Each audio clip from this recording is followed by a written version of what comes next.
அனைவருக்கும் வணக்கம். எதிர்நீச்சல் தொடர்கிறது சீரியலில் இன்றைக்கி எபிசோடில் என்ன நடக்க போகுதுன்னு தான் இந்த வீடியோவில் பார்க்க போகிறோம். ஈஸ்வரோட அப்பா ஜனனிக்கிட்ட ஓவராக பேசுனதுனால டென்ஷனான சக்தி அவரை வீட்டை விட்டு வெளியே போக சொல்கிறாரு. இதை கேட்ட ஈஸ்வரி, நீ யார் அவரை வீட்டை விட்டு வெளியே போக சொல்கிறது அப்படின்னு சொல்கிறாங்க.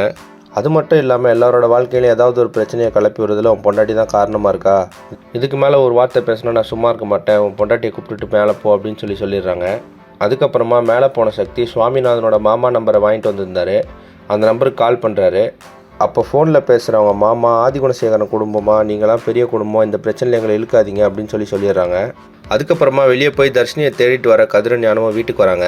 அப்போ கரிகாலன் வீட்டில் நடந்தது எல்லாத்தையும் அவர்கிட்ட சொல்லிடுறாரு. அப்போ கதிர் சொல்கிறாரு, நாளைக்கு போலீஸ் உள்ளே கூட்டு போய் வச்சு விசாரிச்சாங்கன்னா எல்லாம் வெளியே வந்துடும், போலீஸ் கொடுத்த 2 நாள் கெடும் முடிஞ்சிருச்சுல அப்படின்னு சொல்கிறாரு. இன்றைக்கி எபிசோடில் பார்த்தீங்கன்னா விஷாலாட்சி போயிட்டு ரேணுகா கிட்ட பேசுகிறாங்க. அப்போ ரேணுகா சொல்கிறாங்க, நந்தினியை பற்றி தப்பாலாம் சொல்லிட முடியாது, ஆனால் ஜனனி எங்களை புரிஞ்சுக்கிட்டது அவ்வளோதான் அப்படின்னு சொல்கிறாங்க. அதுக்கு விஷாலாட்சி, நீங்களும் ஜனனியை புரிஞ்சிக்கல அப்படின்னு கூட சொல்லலாம் அப்படின்னு சொல்கிறாங்க. இன்னொரு பக்கம் ஜனனி அட்வொகேட் சாருபாலா கால் பண்ணி ஹெல்ப் கேட்குறாங்க. நாளைக்கு போலீஸ் வந்தால் நான் என்ன பண்ணுறது அப்படின்னு கேட்குறாங்க. அப்போ சாருபாலா ஃபோனை லவுட் ஸ்பீக்கரில் போட சொல்லிவிட்டு சக்திக்கிட்டேயும் ஜனனிக்கிட்டேயும் பேசுகிறாங்க. இப்போ ஜனனியும் சக்தியும் போலீஸ் அரெஸ்ட் பண்ணுமா, இல்லை அதுக்குள்ளே சக்தி ஏதாவது பண்ணி தர்ஷினியை கண்டுபிடிப்பாரா அப்படின்றத அடுத்தடுத்த எபிசோடில் பார்த்து தெரிஞ்சுக்கலாம்.